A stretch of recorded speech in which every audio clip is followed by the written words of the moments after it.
Assalamualaikum teman-teman, seperti biasa sebelum mulai Mimin mendoakan semoga teman-teman semua selalu dalam keadaan sehat walafiat. Oke, kali ini kita akan melanjutkan Martial Master versi novel bagian 1423. Bagi yang baru bergabung, selamat bergabung, dan bagi yang belum subscribe dulu lah agar Mimin tambah semangat lagi nih bikin videonya. Oke, kalau sudah kita langsung masuk ke isi ceritanya.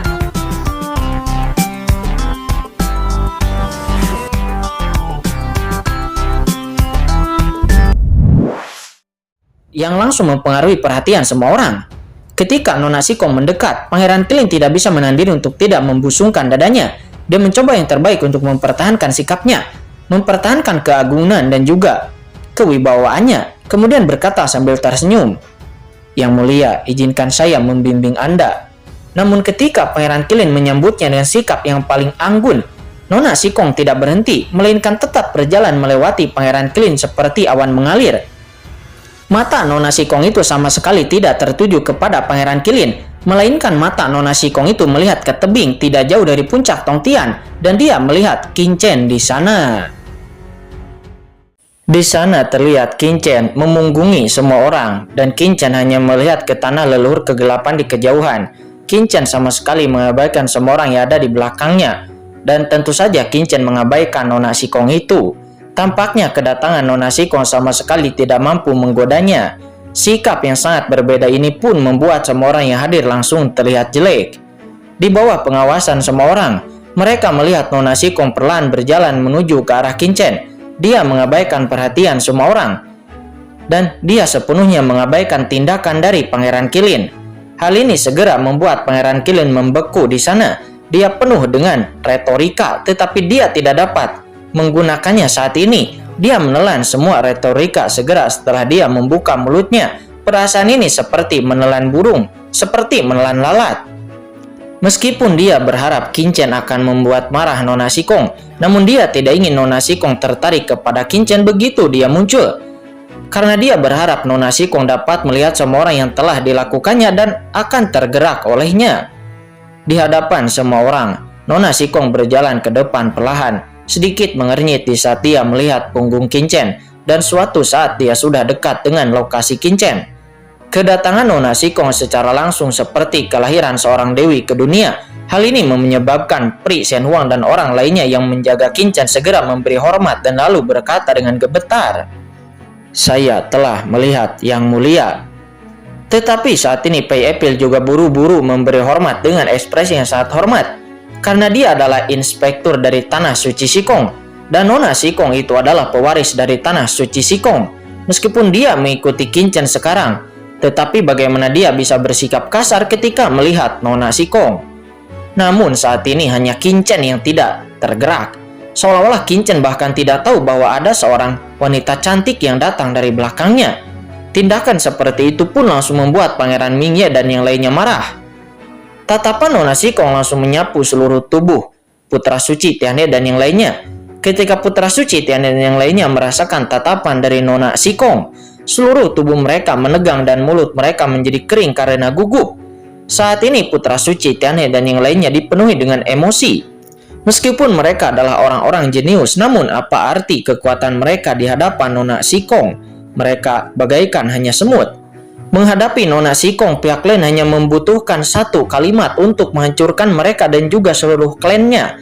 Biasanya apalagi mereka, bahkan nenek moyang klan mereka pun tidak akan berani bersikap sombong di depan Nona Sikong. Tetapi sekarang mereka bisa bertemu Nona Sikong begitu dekatnya seperti ini, dan bahkan mereka dipandang oleh Nona Sikong. Dan ini semuanya terjadi itu karena Qingchen. Ini adalah sesuatu yang bahkan tidak pernah mereka impikan sebelumnya.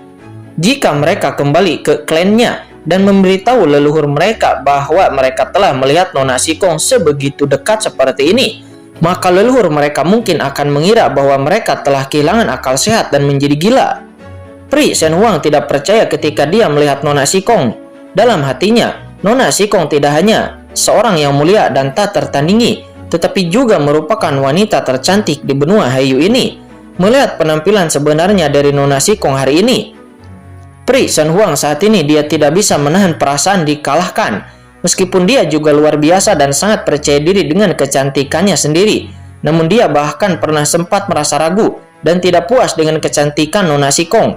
Namun kini, di saat dia benar-benar melihat Nona Sikong, dia mengetahui bahwa semua rumor yang beredar itu sepertinya benar. Tidak ada kebohongan sama sekali, dan bahkan lebih-lebihkan dari rumor yang beredar. Nona Sikong lebih cantik daripada rumor yang beredar. Apakah kamu berasal dari tanah suci Sikongku? Kata Nona Sikong. Akhirnya mata Nona Sikong itu segera tertuju kepada Pei Epil. Yah, benar, bawahan adalah petugas inspeksi patroli ke-8 dari tanah suci Sikong. Saya kapten tim kelima, saya Pei Epil telah melihat Nona Sikong. Kata Pei Epil. Dia buru-buru berkata dengan hormat. Semua orang mendengarkan dan di dalam hatinya orang ini benar-benar duta inspeksi untuk tanah suci Sikong. Mendengar itu, Nona Sikong mengangguk dan matanya langsung kemudian jatuh kepada Qin Chen di depan Pei Epil. Lalu orang ini, dia sedikit merutkan kening dan menatap Qin Chen secara tak terduga. Bagi yang lain, Qin Chen hanya duduk di sana dengan santai, tampaknya mengabaikan siapapun. Dari perspektif gadis Nona Sikong, Qin Chen memiliki pesawat yang tidak dapat dijelaskan di tubuhnya. Mesin gas semacam ini tampaknya dikombinasikan dengan tanah leluhur kegelapan ini. Ini cukup menarik. Ini Pei Epil tidak malu dan sedikit malu. Salah satunya adalah putri dari tanah suci Sikong, yaitu putri dari penguasa Sikong, dan yang lainnya adalah sang utusan kaisar. Jika itu orang lain, Nona Sikong bertanya begitu banyak sehingga dia tidak akan menjawab dengan hormat. Tetapi identitas utusan sang kaisar itu sangatlah luar biasa. Sebelum orang dewasa tidak mengambil inisiatif untuk mengekspos identitasnya, maka Pei Epil secara alami tidak berani membocorkan identitas Qin Chen. Karena itu dia hanya bisa tersenyum pahit. Tetapi Pei Epil tidak dapat menjawab pertanyaan dari Nona Sikong. Hal ini pun membuat Nona Sikong sedikit mengerutkan kening. Alih-alih Pei Epil dalam menghadapi pertanyaan Nona Sikong, Qin Chen juga bahkan mengabaikan Nona Sikong itu sama sekali. Dan bahkan Qin Chen tidak pernah berbalik melihat Nona Sikong sedikit pun. Karena pada saat ini mata Qin Chen masih mengunci dunia leluhur kegelapan di depannya. Dan Qin Chen masih menghitung rotasi surga. Di depan matanya, dalam kehampaan di depan garis cahaya jalan melonjak dan Qin Chen telah samar-samar menyentuh aturan jalan di tanah leluhur kegelapan ini. Pada saat ini dia telah mencapai momen yang sangat kritis. Qin Chen samar-samar merasakan lokasi senjata sumber jiwa iblis berada dan lapisan kabut di depannya telah terkelupas. Oleh karena itu, Qin Chen sama sekali mengabaikan Nona Sikong dan bahkan Qin Chen tidak peduli sama sekali. Hal ini pun membuat semua orang yang hadir tercengang dan marah. Apakah ini Nona Sikong? Makhluk seperti itu adalah idola di benak banyak orang jenius di seluruh benua Haiyu ini. Dia adalah eksistensi setingkat dewi. Siapa di seluruh benua Haiyu ini yang tidak ingin bisa mencium baunya sedikit pun? Orang-orang yang hadir berasal dari banyak kekuatan klan kegelapan. Jika itu mereka tidak peduli betapa pentingnya masalah itu, mereka akan tetap meletakkannya dan lalu datang menemui Nona Sikong. Bisa dibilang di benak setiap orang yang hadir, tidak ada yang lebih penting daripada Nona Sikong. Tetapi bagaimana dengan Qin Chen itu? Dia justru mengabaikan Nona Sikong. Tindakannya seperti itu membuat semua orang bagaimana mungkin tidak marah. Tahukah Anda, perilaku seperti itu sangat tidak sopan. Orang seperti apa Nona Sikong itu? Dia adalah pewaris tanah suci Sikong, keturunan nenek moyang tanah suci Sikong. Statusnya begitu mulia, meskipun dia adalah nenek moyang kerajaan Qilin, sejumlah besar sekte. Tetapi dia harus berkomunikasi dengan hormat ketika melihat Nona Sikong. Bisakah Nona Sikong diabaikan oleh seorang pemuda seperti itu? Hal ini menyebabkan kemarahan di hati setiap orang yang hadir. Nona Sikong adalah dewi di hati banyak orang ini. Namun, Nona Sikong yang merupakan dewi di hati setiap orang diabaikan seperti itu. Ini tidak bisa dimaafkan. Bahkan Prisian Huang dan yang lainnya tercengang ketika mereka melihat pemandangan seperti itu. Mereka tidak pernah menyangka bahwa Qin Chen akan mengabaikan bahkan Nona Sikong seperti ini. Dan mau tak mau mereka merasa gugup padanya. Saat ini Pei Epil juga tidak menyangka bahwa sang utusan kaisar tidak akan merespon kata-kata dari Nona Sikong sedikit pun. Sebenarnya Pei Epil dia tahu bahwa dengan identitas Qin Chen tidak perlu memberikan perhatian khusus apapun kepada Nona Sikong. Karena Qin Chen itu adalah sang utusan kaisar dari seluruh klan kegelapan. Karena tidak peduli dari garis keturunan keluarga kerajaan mana Qin Chen berasal. dia sebenarnya tidak perlu menghormati Nona Sikong. Namun yang dikhawatirkan oleh Pei Epil adalah jika Nona Sikong tidak puas dengan tindakan Qin dan jika dia marah dan menyinggung Qin maka itu akan merepotkan. Dan itu pasti akan membawa masalah bagi penguasa Sikong. Jadi Pei Epil diam-diam khawatir tetapi dia tidak berani mengingatkannya secara terbuka karena takut dia akan mengecewakan Qin. Melihat ekspresi Pei Epil dan tingkah laku Qin, meskipun Nona Sikong merutkan kening dan terkejut untuk sesaat, tetapi dia tidak menjadi marah namun matanya menjadi tertarik. Siapapun dia, penglihatannya secara alami luar biasa dan samar-samar dia bisa melihat beberapa petunjuk. Orang di depannya tidak sengaja pamer, tetapi dia sepertinya tidak memperhatikannya sama sekali. Saat ini mata Qin hanya selalu tertuju kepada langit tanah leluhur kegelapan, seolah-olah dia telah melihat melalui kehampaan yang tak berujung dan sedang melihat pergerakan surga di seluruh benua Haiyu. Meskipun Nona Sikong berdiri di belakang Qin, dia sepertinya bisa merasakan mata yang membara itu, dan bahkan langit dan bumi tidak dapat menghalangi ketajaman mata Qin itu. Energi tak kasat mata semacam itu sepertinya menyatu dengan langit dan bumi. Hal ini mengejutkan Nona Sikong dan dia bertanya-tanya apa yang akan terjadi. Kemudian Nona Sikong pun juga mengarahkan pandangannya ke langit yang tak terbatas. Nona Sikong melihat ke kehampaan yang luas, yang gelap gulita. Jauh di dalam kehampaan itu adalah jalan surgawi dari benua Haiyu, aturan yang tak ada bisa, dan mencoba melihat beberapa petunjuk dari sini.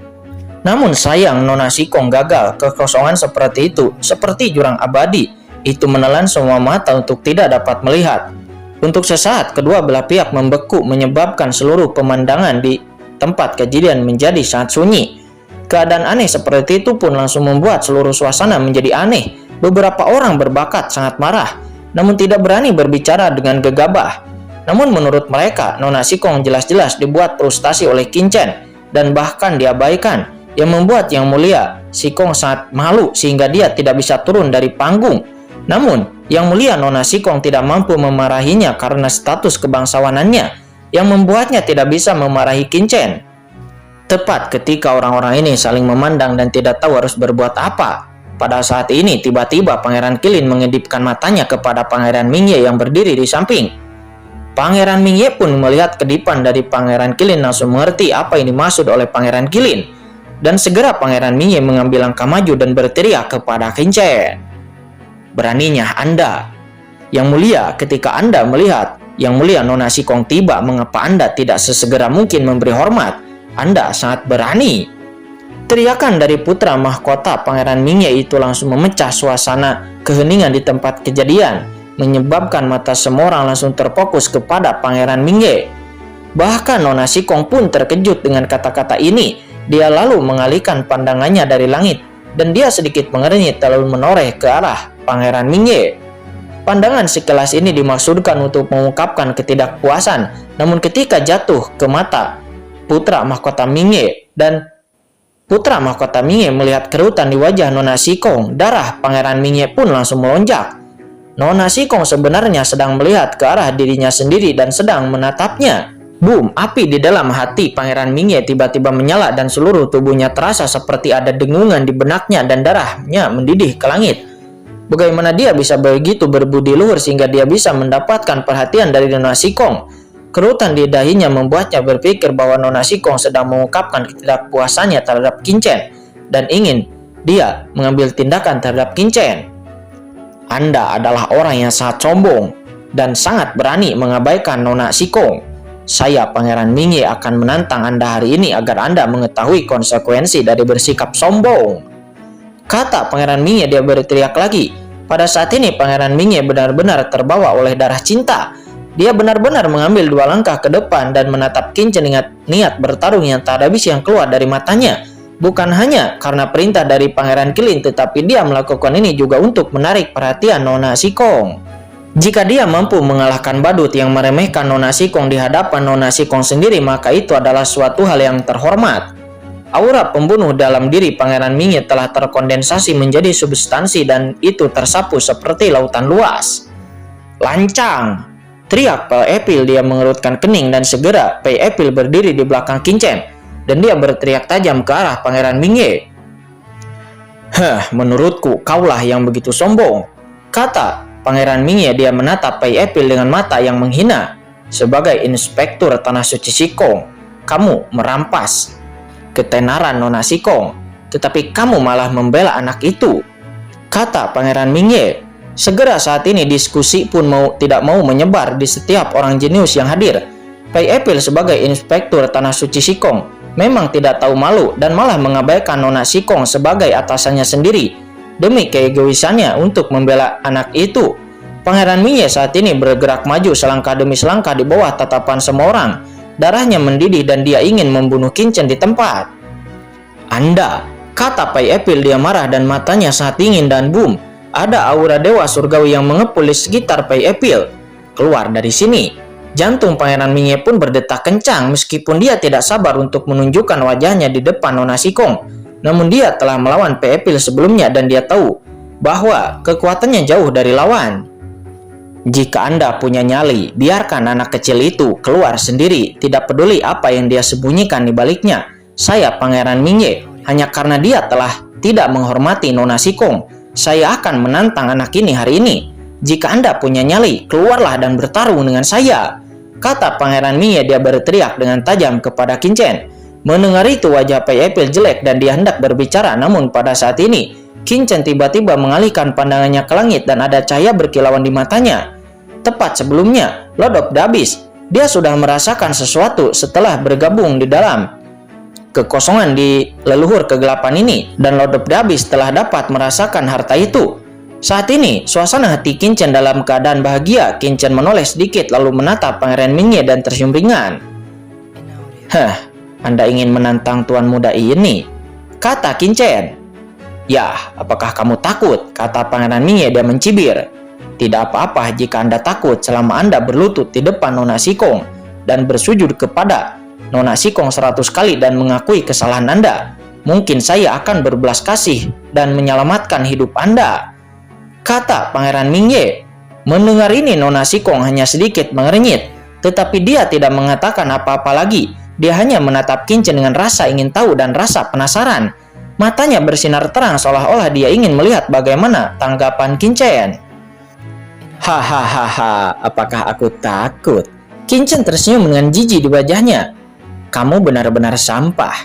Bahkan jika saya duduk di sini hari ini dan meminta untuk dibunuh olehmu, kamu tetap tidak akan dapat membunuhku, kata Qingchen.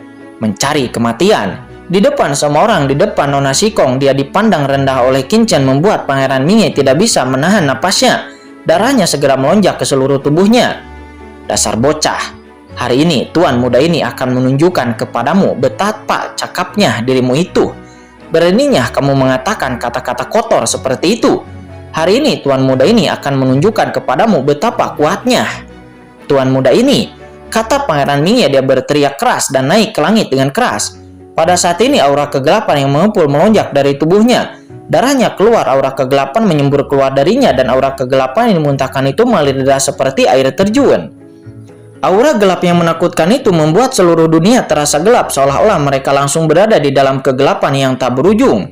Di depan Nona Sikong, Pangeran Mingye tidak menunjukkan keraguan sedikit pun. Kekuatan asli di dalam tubuhnya seketika didorong hingga ekstrim dan bahkan jiwa juga darahnya pun langsung dibakar. Meskipun dia sombong, tetapi dia juga tahu bahwa Qingchen memiliki latar belakang yang sangat luar biasa. Jadi Pangeran Mingye tentu saja tidak berani untuk ceroboh. Setelah dia muncul dan memutuskan untuk menyerang, dia mencoba yang terbaik dan menggunakan gerakan pembunuh terkuatnya. Dalam sekejap dunia berada dalam kekacauan dan energi gelap yang mengepul melonjak ke langit. Itu seperti 100 air terjun yang naik ke langit. Suara menderu-deru tak ada habisnya. Di bawah atmosfer gelap badai itu, seluruh puncak Tongtian tampak seperti gemetar di malam yang gelap. Kekuatan kegelapan yang mengerikan turun dan semua orang langsung menjadi sangat kecil. Malam yang gelap akan menghancurkan dunia.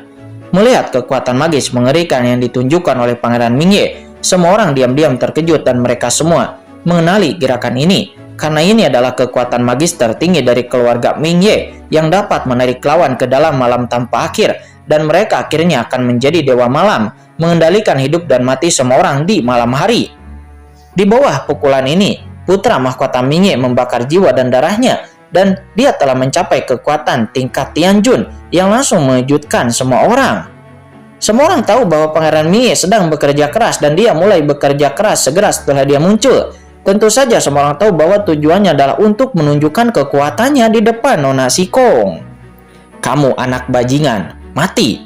Sementara semua orang terkejut, putra Mingye meraung dan kekuatan malam yang mengepul berkumpul di telapak tangannya. Telapak tangannya itu seperti lengan dewa malam, langsung meraih ke arah Qin Chen dengan tekad untuk bisa menghancurkan Qin Chen sampai mati dengan satu telapak tangan ini.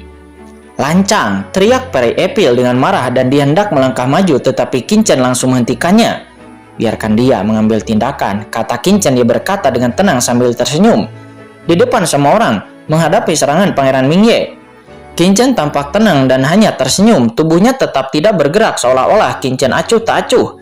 Dia membiarkan Pangeran Mingye menyerangnya dan serangannya itu jatuh. Tindakan Qin Chen semacam ini membuat semua orang tidak percaya, bahkan mata Pangeran Qilin juga sedikit menyusut. Dan boom, di depan mata semua orang suara gemuruh yang menggemparkan terdengar dan telapak tangan Pangeran Mingye jatuh dengan keras dan itu mendarat kepada Qin Chen. Tetapi di saat berikutnya, ekspresi semua orang membeku. Apa? Beberapa orang jenius sangat terkejut sehingga mereka tidak bisa menahan diri untuk tidak berseru. Karena saya melihat telapak tangan Tianjun yang menakutkan yang dipadatkan oleh Pangeran Mingye. Ketika itu sampai kepada Qin Chen, sepertinya itu diblokir oleh kekuatan tak terlihat dan tidak bisa jatuh sama sekali. Ini tidak mungkin, kata Pangeran Mingye. Dia juga meraung, wajahnya garang dan auranya terkonsentrasi. Dia mencoba mengalahkan penghalang Qin Chen. Namun di tengah gemuruh-gemuruh itu, Qin Chen hanya memiliki senyuman di bibirnya dan sosok Qin Chen tetap tidak bergerak. Qin Chen tidak peduli seberapa keras Pangeran Mingye mencoba, namun telapak tangannya tetap tidak akan bisa merobohkannya sama sekali. Dan apapun yang terjadi itu tidak akan bisa menyentuh Qin Chen sama sekali. Dengan kemampuan kecil ini, kamu ingin aku memohon ampun? Hah, konyol, kata Qin Chen. Dia menggelengkan kepalanya, matanya polos tetapi dengan temperamen yang merendahkan dan juga penuh penghinaan. Anda, teriak Pangeran Mingye. Dia meraung dan ingin mengatakan sesuatu yang lain, tetapi Qin Chen terlalu malas untuk mendengarkannya lagi. Qin Chen hanya melambaikan tangannya seolah-olah Qin Chen ingin mengusir seekor lalat. Namun gerakan seperti ingin mengusir lalat itu segera menimbulkan dengungan yang keras. Raungan yang mengejutkan terdengar dan telapak tangan besar yang dipadatkan oleh Pangeran Mingye seketika meledak. Itu berubah menjadi kegelapan tak berujung yang melonjak dan sebelum kemudian hancur dan menyebar kemana-mana.